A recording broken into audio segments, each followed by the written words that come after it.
Assalamualaikum warahmatullahi wabarakatuh. Salam sehat, salam sejahtera buat kita semua. Kembali lagi di channel kami Trigona Home. Sahabat Trigona, dalam kesempatan kali ini di tempat saya akhir-akhir ini sudah mengalami musim penghujan ya sahabatku. Dan di sini ada perawatan khusus untuk Trigona, untuk lanceng ataupun untuk jenis lebah yang kita miliki.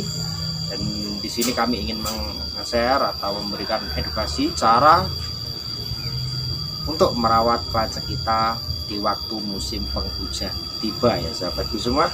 Jadi di sini kami ingin memberikan step by stepnya, tutorialnya bagaimana, tata cara merawatnya bagaimana, dan sedemikian rupa sehingga para sahabat Trigona yang pemula ataupun peternak bisa lebih mengerti ataupun lebih memahami, sehingga lanceng kita nanti di musim penghujan ini bisa aman dan tidak ada kendala ataupun lanceng yang punah ya sahabatku semua. Oke, tidak usah lama-lama, langsung aja kita ke tutorial atau cara-caranya. Seperti itu ya sahabatku, ikuti terus.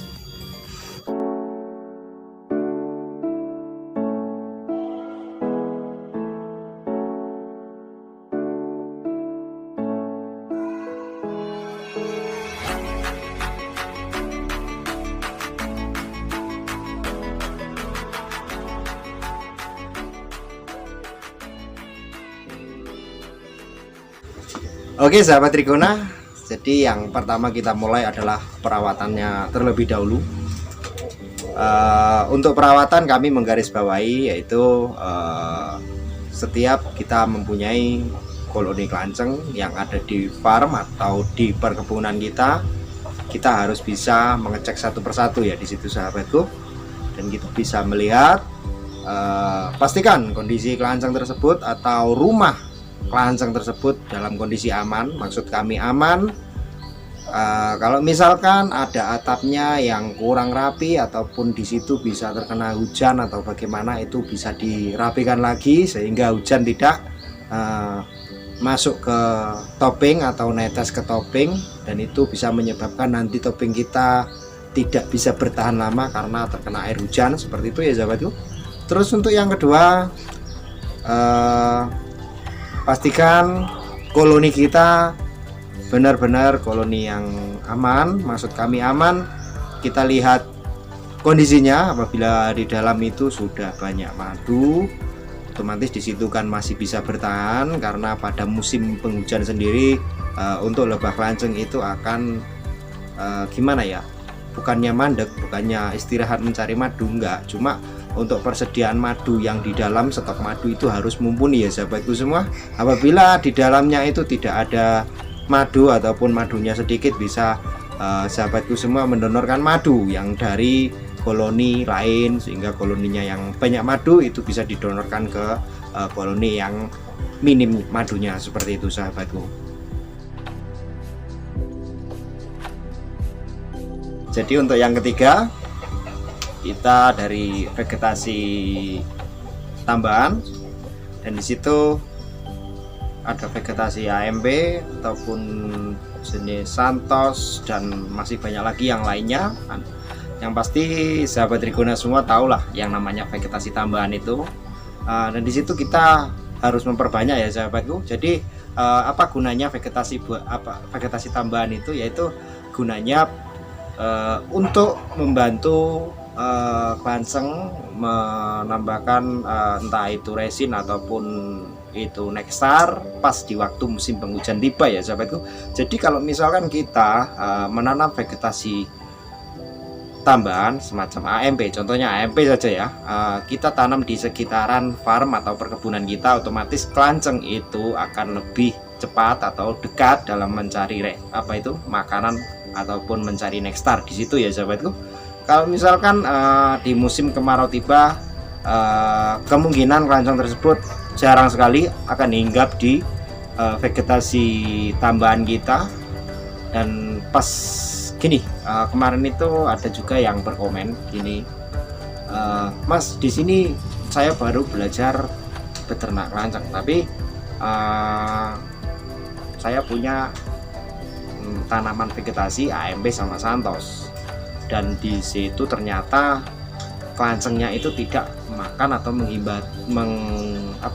mengerumuni bunga Santos ataupun bunga AMP yang ada, malah dia itu mencari vegetasi atau mencari pakan itu di jauh, nggak tahu, pokoknya tiba-tiba datang langsung bawa Nexstar atau membawa resin. Itu kenapa, Mas? Saya ini tidak paham ini, tolong penjelasannya. Nah, di sini saya juga akan menjelaskan ya sahabatku. Jadi untuk kelanceng itu sebenarnya dia itu lebih mengerti ya sahabatku, mana yang harus dibutuhkan, mana vegetasi ataupun mana resin atau Nexstar yang paling diutamakan. Jadi dia tahu ya sahabatku, dia walaupun dia tidak punya pikiran kayak kita, tapi dia tahu pas waktu musim kemarau itu otomatis kelanceng itu akan mencari makanan Nexstar ataupun resin itu di jangkau yang jauh ya sahabatku, jadi yang bukan yang di dekat.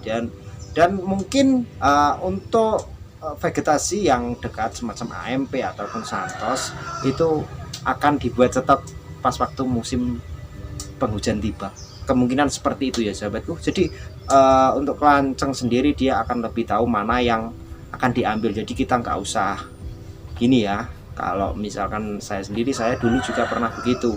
Saya berpikir, kita susah-susah sudah nanam vegetasi, sudah nanam AMP Santos, tapi ternyata tidak dimakan ataupun tidak dihinggapi sama lebah kelanceng. Percuma saja saya nanam vegetasi tambahan ini, tapi enggak percuma ya sahabatku.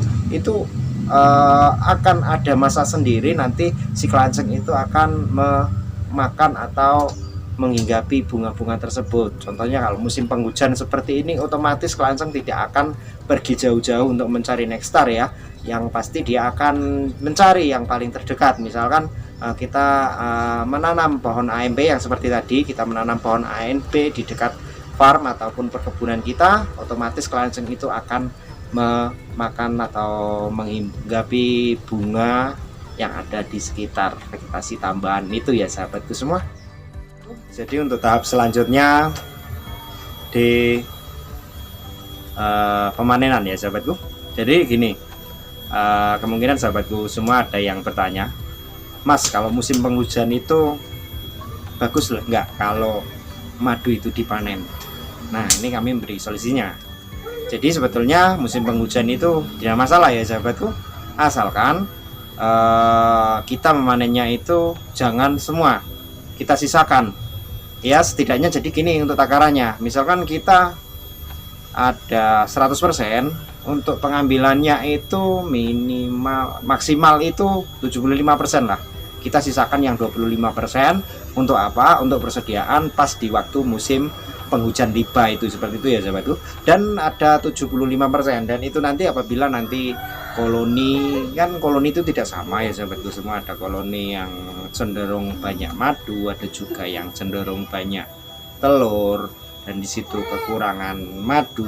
Nah, yang 75% itu bisa didonorkan ke yang kekurangan madu. Oke sahabatku, jadi ada berbagai hal yang kita tidak boleh lakukan di waktu musim penghujan tiba ya sahabatku. Jadi yang dilarang itu kita jangan memindahkan koloni ataupun kita memecah koloni, dan juga kita memindahkan dari, misalkan kita punya koloni Levisep yang dari bambu kita pindah ke kotak. Kalau saran saya mending jangan dipindah dulu, menunggu musim penghujan sudah selesai ataupun musim kemarau telah tiba, seperti itu ya sahabat.